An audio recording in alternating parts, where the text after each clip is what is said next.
जय श्री सीताराम मित्रों, दयालु भक्तजनों, भगवत कथा के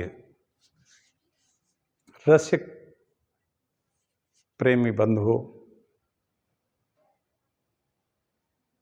भक्तिमयी माताओं, सभी को मेरा प्रणाम। मैं डॉक्टर राजेंद्र मिश्रा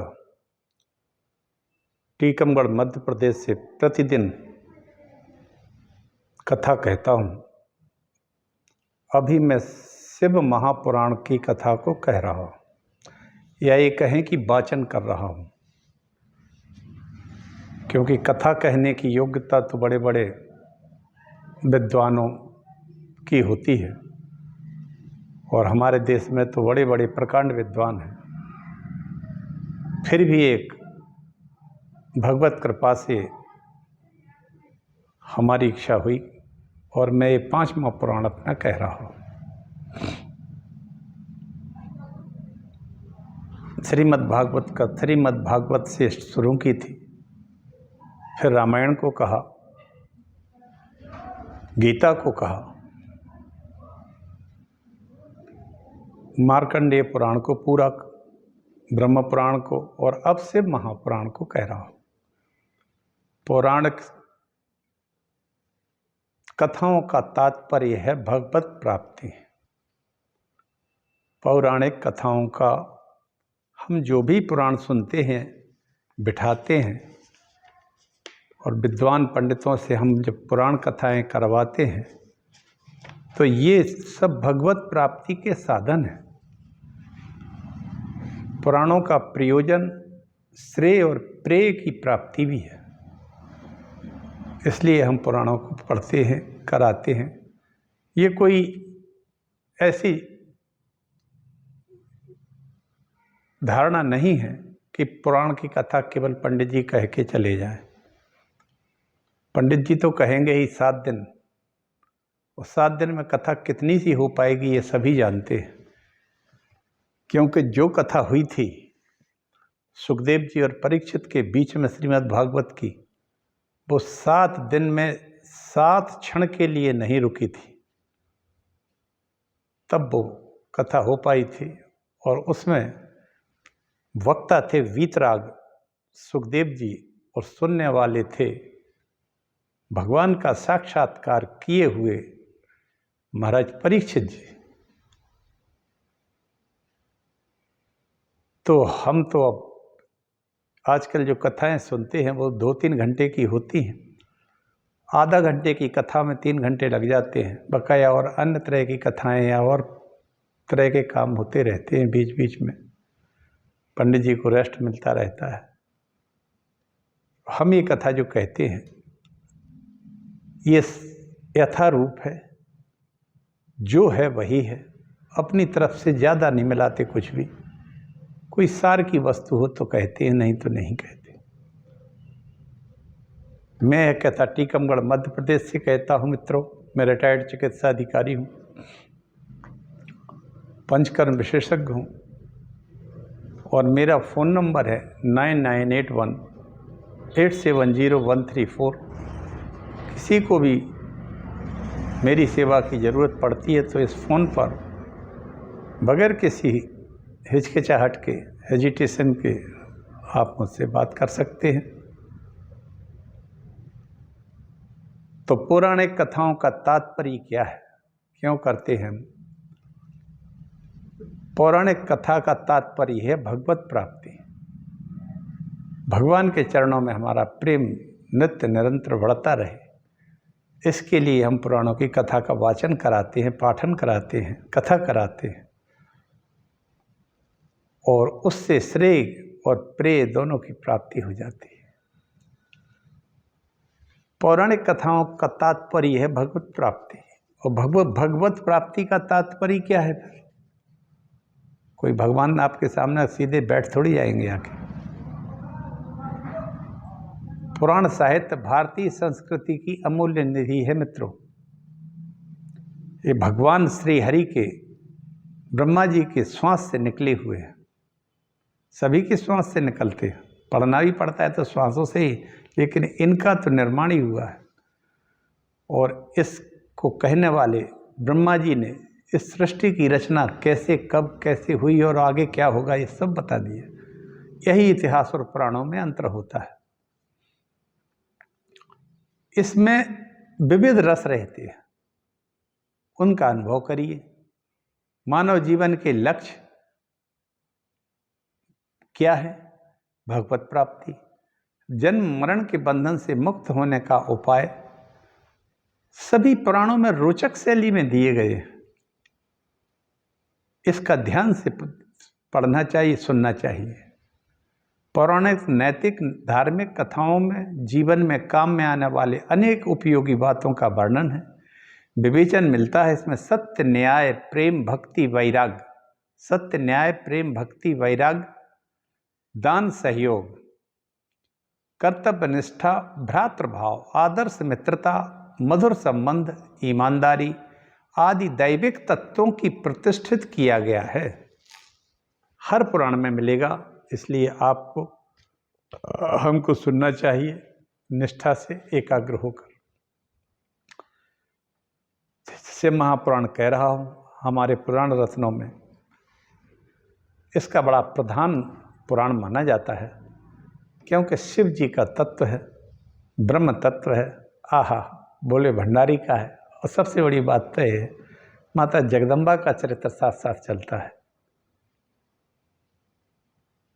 एकैवाहं जगत यत्र द्वितीया का मम परा। आहा, दुर्गा सप्तशती के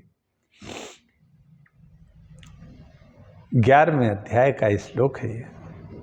जब माता पार्वती जी कहती हैं, किससे कहती हैं? शुंभ से। तो शुंभ कहता है कि तुम बहुत सारी स्त्रियों की शक्ति का सहारा लेकर लड़ रही हो। तब माता जी कहती हैं कि अरे मूर्ख, मैं किसी के साथ सहारा नहीं लेती हूँ। एकैवाहं जगत यत्र, संसार में मैं ही हूँ, इसके अलावा कहीं कुछ नहीं है। और सभी देखो ये विभूतियाँ मुझ में प्रवेश कर रही हैं, और संपूर्ण देव शक्तियाँ जितनी भी आई थीं, ब्रह्माणी, रुद्राणी, वैष्णवी, शांकरी, नारसिंगी शक्ति, सभी की सभी शक्तियाँ माता जगदम्बा के शरीर में प्रवेश कर जाते हैं। एकैवाहं जगत यत्र द्वितीया का मम परा। उन्हीं भगवती का चरित्र साथ में चलता है। और आइए हम सब छोटा सा मंगलाचरण करके आगे की कथा कहते हैं, समय का उपयोग करते हैं। मित्रों, अच्छे लगेगी आपको कथा, बड़ी अच्छी कथा है। शिव जी की पूरी कथाएं अच्छी हैं, बहुत सुंदर सुंदर कथाएं। क्या कहना, बोले भंडारी हैं, सब कुछ मांग लो मिल जाता है। चलिए हम छोटा सा मंगलाचरण करके आगे की कथा कहते हैं। रुद्र संहिता चल रही है। नमोस्तु रामाय सा लक्ष्मणाय देवी च तस्यै जनकात्मजायै। नमोस्तु रुद्रेन्द्रियमानिलेभ्यो नमोस्तु चंद्राग्नि मरुद्गणेभ्यः। जगमंगल गुण ग्राम राम के, दानी मुकुट धन धर्म धाम के। वाह, भगवान के गुणों का मनन, चिंतन, श्रवण, कीर्तन, ये सब हमें सहज में मुक्ति देने वाले।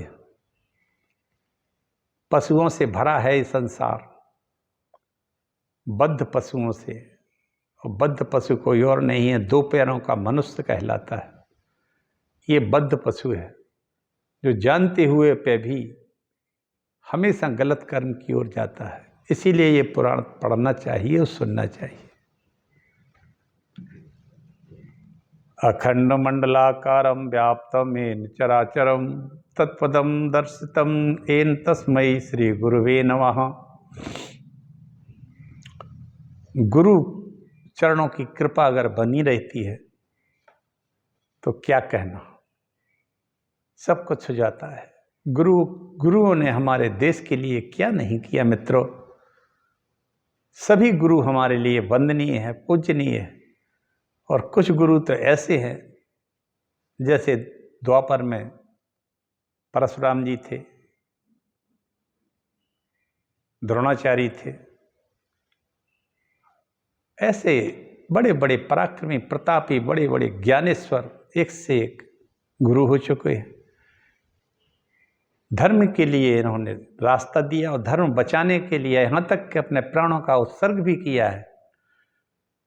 गुरु तेग बहादुर, गुरु गोविंद सिंह, जिन्होंने धर्म के लिए अपने छोटे छोटे से बच्चे को बलिदान कर दिया धर्म के लिए।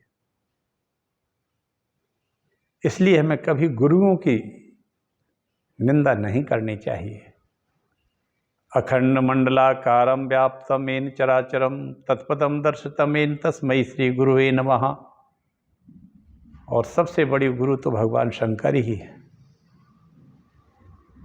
वक्रतुंड महाकाय कोटि सूर्य समप्रभा भवानी शंकरौ वंदे श्रद्धा विश्वास रूपिण्यौ। याभ्यां विना न पश्यन्ति सिद्धा स्वान्थास्तमीश्वरम्।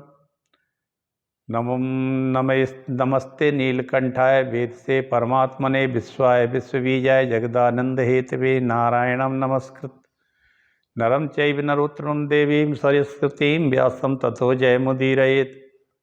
तुलसीदास के पद कमल बारंबार मनाए गुण गावहु श्री राम के हनुमत होई सहाय। कल तक हमने कहा था कि त्रिपुर का विनाश कर दिया शंकर जी ने।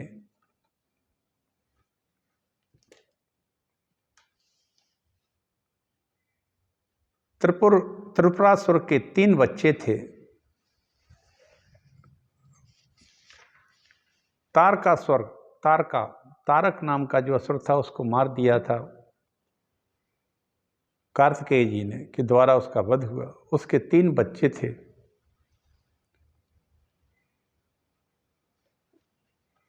और 3 बच्चों में विद्युन्माली छोटा था, कमलाक्ष और तारकाक्ष बड़ा था। इन्होंने 3 पुर ब्रह्मा जी से अपने लिए बना ली, जो अदृश्य रहते थे और वो सिर्फ एक बार मिलते थे पुष्य नक्षत्र में। तीनों पुर अदृश्य रूप से आकाश में रहते थे। सब भोग विलास की वस्तुएं उनमें उपस्थित रहती थी। तब शिव जी ने एक देवोमय रथ का निर्माण कराया गया और उस पर आरूढ़ होकर उन्होंने तीनों पुरों का दाह कर दिया और तीनों के तीनों असुर दैत्य मारे गए। अब उसमें एक मय दानव बच गया था, क्योंकि वो शंकर जी का महाभक्त था, उन्हीं की शरण में रहता था।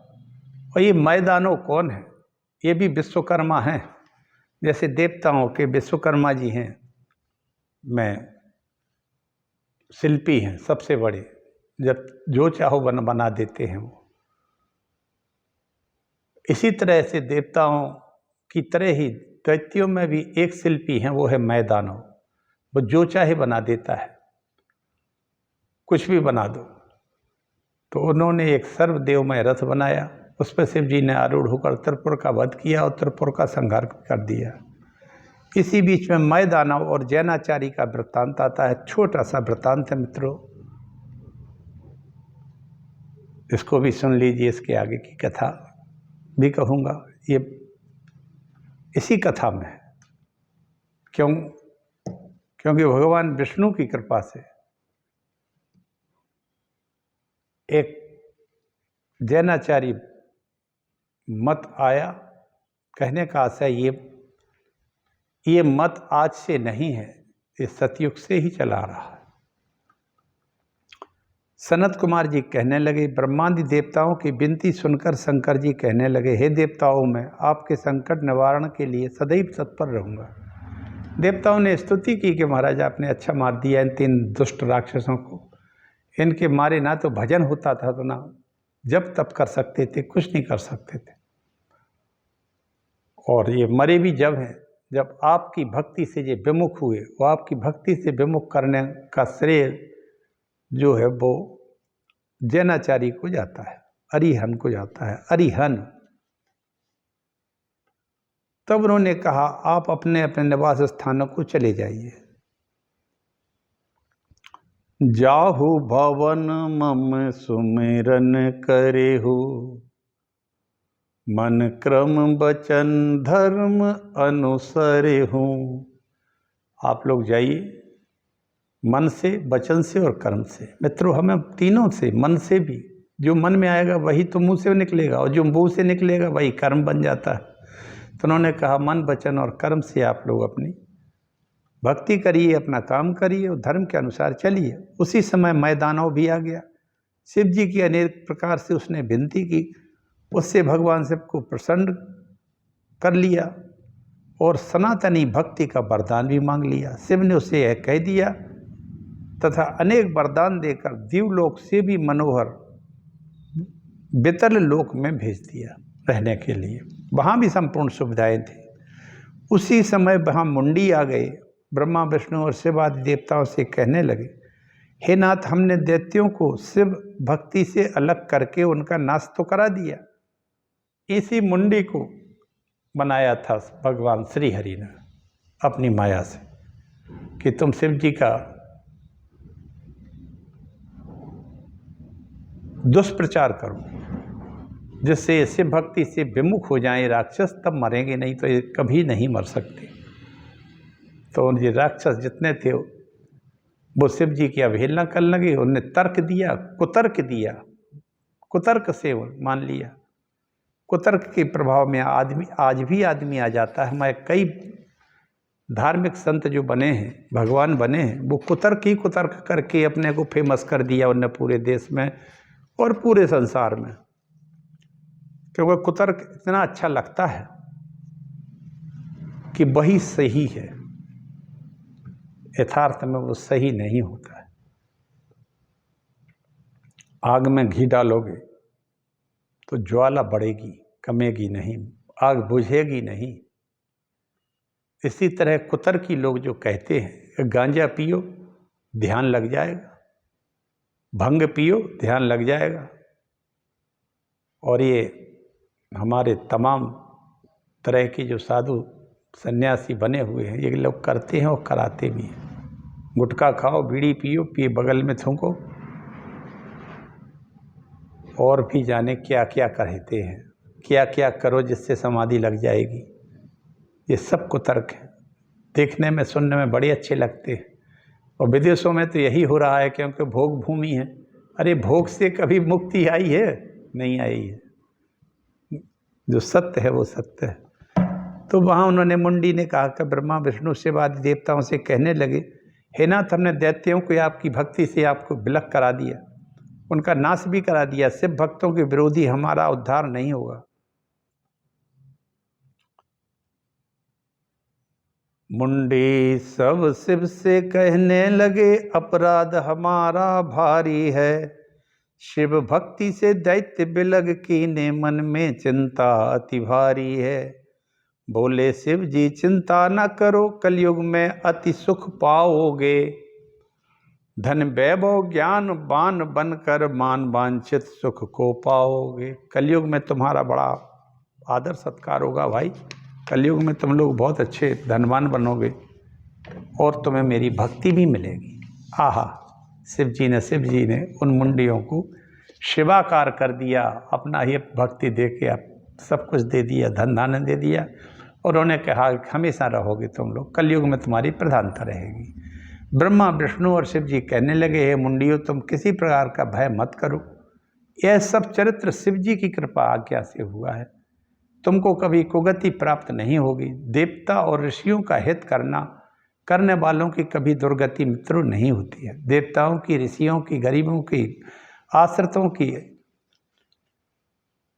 स्त्रियों की, बालकों की जो हित करता है, रक्षा करता है, उसकी दुर्गति नहीं होती है। तुम सभी मुंडी गुप्त भाव से धैर्य धारण करके कलयुग के आने की प्रतीक्षा करो और भूमि में निवास करो। कलयुग के आने पर तुम इस धर्म की स्थापना करना मरुभूमि में। कलयुग के प्राणी तुम्हारा तुम्हारी माया से मोहित होकर तुम्हारे धर्म को भी स्वीकार करके प्रसन्न होंगे। भगवान विष्णु से ऐसा निर्देश पाकर के मुंडी तथा कथित स्थान को चले गए और शिव तथा अलौकिक रथ भी अंतर्ध्यान हो गया। सभी देव शिव का गुणगान करते हुए अपने अपने स्थानों को प्रस्थान कर गए। ये मैदानव मुंडी और जैन मत के बारे में कहा गया है। जैनाचारी का वृत्तांत है, जैन मत नहीं है, जैनाचारी हुए थे और इस तरह उन्होंने अपनी भक्ति भी इन लोगों को दे दी और महत्वता भी प्रदान किया। अब जालंधर का आख्यान आता है मित्रों। जालंधर एक सनत कुमार जी कहते हैं, व्यास जी एक बार देवगुरु बृहस्पति और देवराज इंद्र शिव जी से मिलने उनके दर्शन करने जा रहे थे। इंद्र और बृहस्पति, देवगुरु बृहस्पति और इंद्र शिव जी से मिलने उनके दर्शन करने जा रहे थे। बैठे थे सभा में, सुधर्मा सभा में। कभी कभी ऐसा हो जाता है कि चलो आज समय है, आज इच्छा है, आज भगवान के कैलाश लोक को चले, कैलाश पर भगवान शिव के दर्शन हो जाएंगे, माता के हो जाएंगे। तो इंद्र और बृहस्पति जी जलने लगे। अब शिव जी की तो लीला एक अलग है। उनको पता लग गया कि आज देवगुरु बृहस्पति और इंद्र आ रहा है, तो वो रास्ते में ही खड़े हो गए। और कैसे खड़े हो गए? हम ही से तो मिलने आ रहे हैं, तो हम ही उनको रास्ते में दिखा दें अपनी लीला। ऐसा शिव जी की लीला तो है, बड़ी विचित्र लीला है। तो परीक्षा भी हो जाएगी। तो दिगंबर पुरुषों की गति, भगवान भोलेनाथ दिगंबर वेश में खड़े हो गए। महातेजस्वी, शांत मस्तक पर जटा बांधे, महाबाहु, महोर स्थल गौरवर्ण और भयंकर नेत्र बाले के रूप में मार्ग रोक कर स्थिर रहे। अपने इंद्र पद के अधिकार से दुर्मद इंद्र ने पूछा, हे महापुरुष, तुम्हारा नाम क्या है? तुम रास्ता रोक के क्यों खड़े हो गए? परंतु तपस्वी बने शिव जी ने कुछ उत्तर नहीं दिया। इंद्र ने फिर दोबारा कहा, उनने उत्तर नहीं दिया। तो इंद्र चूंकि क्षत्रिय धर्म का पालन करता है, इंद्र वास्तव में तो है ब्राह्मण, कश्यप ऋषि का पुत्र है, लेकिन वो ब्राह्मण कम है, वो क्षत्रिय ज़्यादा है, क्योंकि वो राजा है त्रिलोकी का, और राजा जो होता है वो क्षत्रिय होता है। इसको क्रोध आ गया। एक दो बार जो कोई जवाब दे तो ठीक है, नहीं दे तो फिर समझ लो गुस्सा हो गया वो। और इंद्र चूंकि बलिष्ठ है बहुत, इंद्र की में जितनी चीज़ें हैं वो सभी अपरिमित है, क्योंकि इंद्र भगवान श्री हरि का ही अंश है, देव माता अदिति का ज्येष्ठ पुत्र है, इस त्रिलोकी का राजा भी है। तो उसने एक दो बार तो प्रेम से पूछा, फिर उसको गुस्सा आ गया, तब भी उनने कुछ नहीं कहा। तो इंद्र कहने लगा, अरे दुर्मते, मैं तुझसे बार बार तो पूछ रहा हूं परंतु उत्तर नहीं दे रहा है। मैं अभी तुझे वज्र से मार डालता हूं। बीच रास्ते में खड़ा हो गया। मैं तो जा रहा हूं शिव जी के दर्शन करने। अब इंद्र को समझ में नहीं आया कि शिव जी तो यही आ गए हैं सामने खड़े। बस यही अंतर होता है एक क्रोधी में, एक क्रोध में और एक शांत भाव में, यही अंतर होता है। इंद्र के क्रोध ने शिव जी को सामने आया हुआ भी नहीं पहचाना। अब पहचानेगा भी कब? जब इसमें अच्छी इसकी भी गत होगी, फिर समझ जाता है। और उसने वज्र को उठाया प्रहार करने के लिए, तो हाथ के सहित वज्र स्तंभित हो गया। ना हाथ से वज्र छूटा और ना हाथ नीचे आए। अब जब ये वज्र स्तंभित कर दिया भगवान शिव ने, अब इंद्र उसी प्रकार दुखी हुआ जैसे समद्वयत भोगी मंत्र रुद्ध पराकृता, मंत्र बल से के पराक्रम से रुद्ध हो जाने से सर्प जैसे दुखी हो जाता है, उस समय उस दिगंबर की नेत्राग्नि ऐसी प्रतीत हो रही थी मानो जला ही देगी। उस समय देवगुरु ने जान लिया कि ये तो साक्षात शिव ही है। बृहस्पति पृथ्वी में दंडवत करके हाथ जोड़कर बोले। जैसे ही इंद्र का वज्र अवरुद्ध हुआ और हाथ, तब बृहस्पति समझ गए कि ये और कोई नहीं है, भगवान शंकर ही है। तब देवगुरु बृहस्पति बोले, नमो देवादिदेवाय महादेवाय चात्मने महेश्वराय प्रभवे त्र्यंबकाय कपर्दिने दीनानाथाय विभवे नमो अंधसूदनिसूदिने त्रिपुग्नाय सर्वाय ब्रह्मणे परमेष्ठिने। गुरु बोले, देवादिदेव महादेव परमात्म स्वरूप सर्व समर्थ तीन नेत्र वाले तथा जटाजूट धारी महेश्वर, आपको मेरा प्रणाम है। ये अंतर होता है गुरु और चेला। चेला नहीं समझ पाया, लेकिन देव गुरु बृहस्पति समझ गए कि ये कोई नहीं है, साक्षात परब्रह्म परमात्मा शिव जी ही हैं, जिनके लिए हम जा रहे हैं दर्शन करने, यहीं आ गए। उन्होंने कहा, नमो देवादिदेवाय महादेवाय चात्मने महेश्वराय प्रभवे त्र्यंबकाय कपर्दिने दीनानाथाय विभवे नमो अंधकनिषूदने त्रिपुरग्नाय सर्वाय ब्रह्मणे परमेष्ठिने। हे ब्रह्मरूप शिव, आपको मेरा नमस्कार है। हे सर्वव्यापक शिव, मेरा नमस्कार है। हे जटाजूटधारी सर्वसमर्थ पापा परमात्मा स्वरूप दीनों के नाथ परमेष्ठी सर्व, हे शिव, आपको मेरा प्रणाम है। इस तरह से बृहस्पति जी ने स्तुति की शिव जी की। शिव जी प्रसन्न हो जाते हैं। हे महादेव, यदि आप प्रसन्न हैं तो मेरे इस देवेंद्र को इसके अपराध के लिए क्षमा कर दें, जो आपके चरणों में पड़ा हो रक्षा की गुहार कर रहा है, और इस अग्नि को किसी स्थान में स्थापित कर दो। शिव जी कहने लगे, देवगुरु, यह अग्नि अब उसी प्रकार शांत नहीं हो सकती है जैसे त्यागी हुई केंचुली को सर्प पुनः धारण नहीं कर सकता है। जब अब मैं शरणागत दीन इंद्र को क्षमा करके इस अग्नि को समुद्र में डाले देता हूं, और देवगुरु को जीव नाम देकर सदा से अंतर्ध्यान हो गए।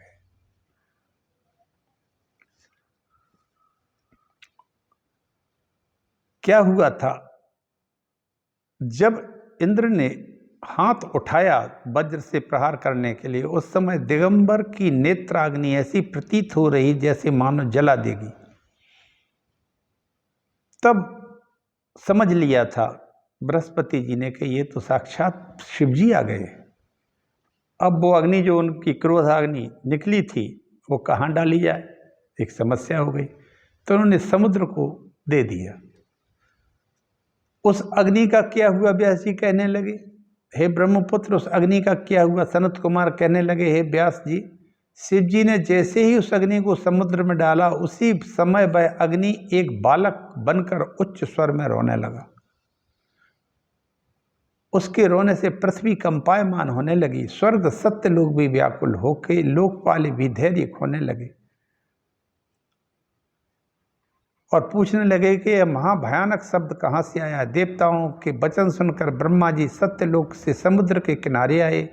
वहाँ समुद्र ने एक बालक को अपनी गोदी में ले लिया था और जात कर्म आदि करने को ब्रह्मा जी से कहा कि ये पुत्र मेरा यहाँ आया है, पैदा हुआ है।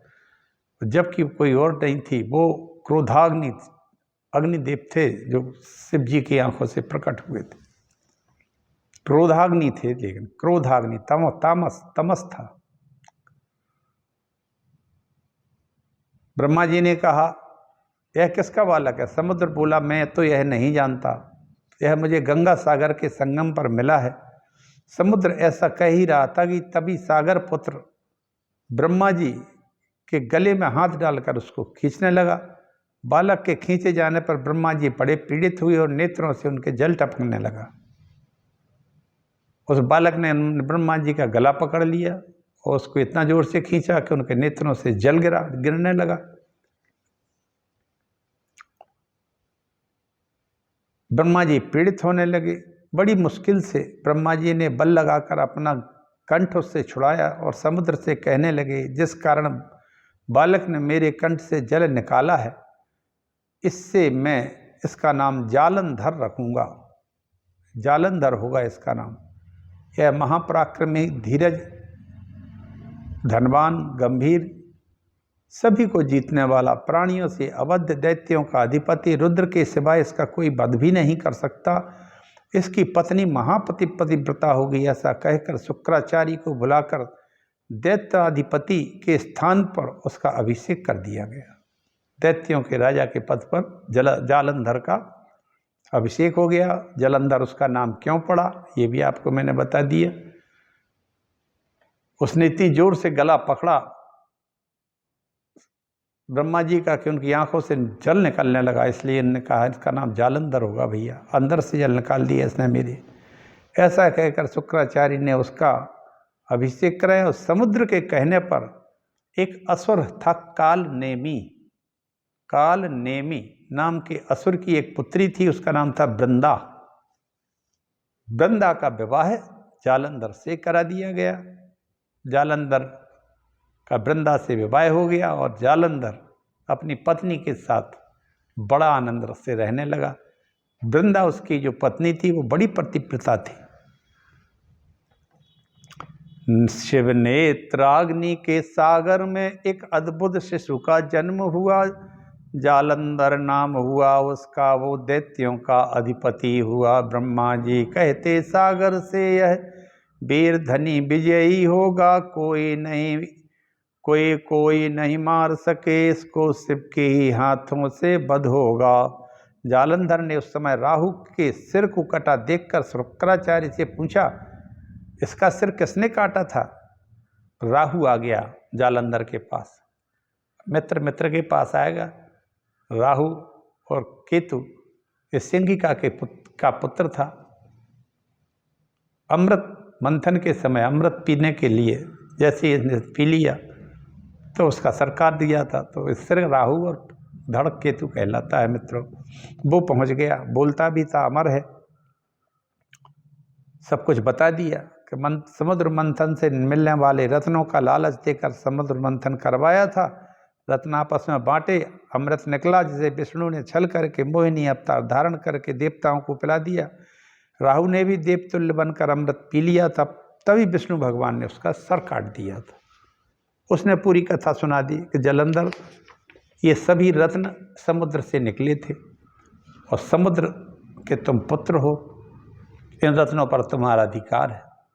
अब कितनी अच्छी बात है, एक तो करेला और नीम पर चढ़ा, एक तो ताकतवर बुथाई, उससे और कह दिया कि समुद्र मंथन से जो रत्न निकले थे वो समुद्र तुम्हारा ही है, तुम ही तो जालंधर इसके पुत्र हो समुद्र के।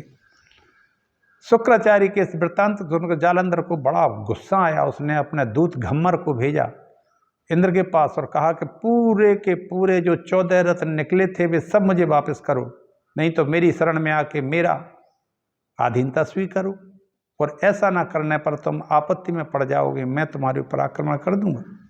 दूत का सुनकर इंद्र विस्मित होकर भय और शेषपूर्ण शब्दों में कहने लगे, हे जालंधर, पहले मेरे भय से भयभीत पर्वतों को समुद्र ने शरण दी थी, इसलिए मैंने मंथन कर रत्न निकाले थे।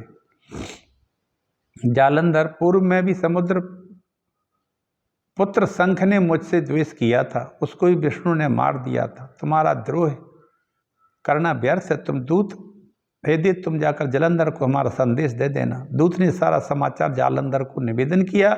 उसे सुनकर जालंधर ने शुंभ और निशुंभ देवताओं को एकत्र करके चढ़ाई कर दी। नंदन वन में जाकर शंख बजाया। देवता परिकरों के साथ अस्त्र शस्त्रों को लेकर युद्ध करने लगे। घमासान युद्ध हुआ, दोनों ओर से सेनाएं बड़ा भारी घमासान युद्ध कर रही हैं। एक तरफ जालंधर के साथ दैत्य सेनाएं हैं, दूसरी तरफ देवताओं की सेनाएं। वीर कटने मरने लगे। शुक्राचार्य मरे हुए दैत्यों पर मृत संजीवनी विद्या पढ़कर मंत्र छिड़क कर उनको जीवित करते, और देवगुरु बृहस्पति भी द्रोणाचल से लाई औषधियों से देवताओं को जलाने लगे। एक तरफ युद्ध हो रहा है देव दानवों में, दूसरी तरफ युद्ध हो रहा है देवगुरु बृहस्पति और दैत्य गुरु शुक्राचार्य में। शुक्राचार्य भी दैत्यों को अमर कर रहे हैं, जीवित कर रहे हैं मृत संजीवनी विद्या से। और बृहस्पति द्रोणगिरी से आई हुई औषधियों से सबको जीवित कर रहे हैं, सब जीवित हो रहे हैं और लड़ रहे हैं। दानव और देव लड़े दोनों में भारी युद्ध हुआ, देवों पर दैत्य पड़े भारी, देवों पर दैत्य फिर भी भारी पड़ गए, रणभूमि में कोहराम हुआ। अब बड़ा भारी युद्ध हुआ और रक्त से गड्ढे भर गए, बहने लगा। सभी देवता दुखी हो जाते हैं और बैकुंठ में जाकर भगवान विष्णु की विनती करने लगे, हे ऋषिकेश महाबाहो भगवन मधुसूदन, नमस्ते देव देवे सर्व दैत्य विनाशक, रामाय लोक रामाय मर्यादा पुरुषाय ते, रावणांत करायासु सीताया पतये नमः, नमस्ते ज्ञान गूढ़ाय कृष्णाय परमात्मने, राधा विहार शीलाय नाना लीलाय कराए चे। हे गुड़ ज्ञान वाले, राधा के साथ विहार करने वाले, विविध लीला करने वाले कृष्ण रूपधारी आप परमात्मा विष्णु को मेरा प्रणाम है, नमस्कार। इस तरह देवताओं ने स्तुति की, हे मर्यादा पुरुषोत्तम, शीघ्र रावण का वध करने वाले और सीतापति राम के रूप में अवतार ग्रहण करने वाले आपको मेरा नमस्कार। इस तरह से देवताओं ने स्तुति की, भगवान विष्णु प्रसन्न हो जाते हैं। वो कहते हैं कि जहाँ ले चलोगे वहीं मैं चलूँगा, जहाँ नाथ कह दोगे वहीं मैं रहूँगा, जीवन समर्पित है चरणों में तुम्हारे, तुम्ही मेरे सर्वस्व तुम्ही प्राण प्यारे, तुम्हें छोड़कर नाथ किससे कहूँगा, जहाँ ले चलोगे वहीं मैं चलूँगा। इस तरह से देवताओं ने स्तुति करुण पुकार की, तुम जो कहोगे भगवान वही मैं करूँगा। इस प्रकार देवताओं ने आर्त भाव से भगवान विष्णु की विनती की, स्तुति से प्रसन्न होकर भगवान कहने लगे, देवताओं भयभीत मत हो, मैं जालंधर से युद्ध करूंगा। विष्णु कहने लगे, देवों ने विनती की, मैं युद्ध में अवश्य जाऊंगा, पराक्रम भी दिखाऊंगा, परंतु तुम्हारे भाई को मारूंगा नहीं। क्यों नहीं मारूंगा? क्योंकि लक्ष्मी जी कहने लगी कि वो मेरा भाई है। अब लक्ष्मी जी भी तो समुद्र की पुत्री थी, समुद्र से निकली थी। उनने रोका कि वो तो जालंधर मेरा भाई है, तुम कैसे मारने चल जाओगे इसको। तब बोले, मैं मारूंगा नहीं, लेकिन युद्ध में तो जाऊंगा, मैंने कह दिया है, मारूंगा नहीं भाई, मैं मार भी नहीं सकता उसको। और इस तरह से देवताओं के साथ भगवान विष्णु जालंधर से युद्ध करने के लिए चल देते हैं। आगे की कथा मित्र मैं कल कहूँगा, कथा को मैं ही विराम देता हूँ।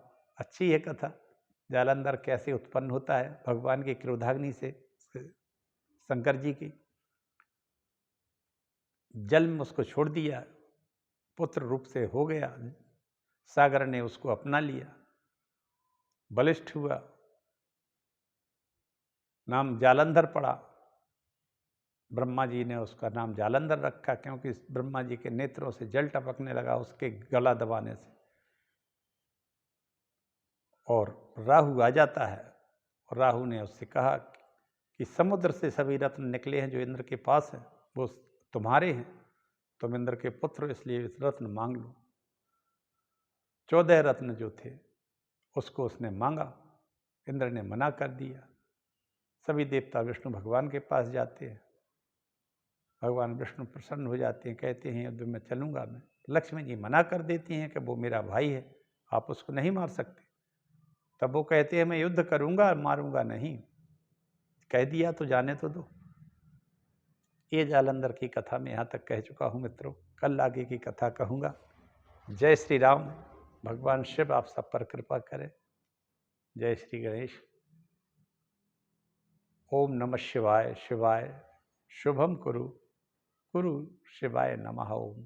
ये मंत्र का जाप करिए आप सभी, सब कुछ देने वाला है। भोलेनाथ तो वैसे भी सब दे देते। इस तरह शिव पुराण की कथा धीरे धीरे आगे बढ़ रही है, रुद्रखंड चल रहा है। जय श्री राम, जय सनातन।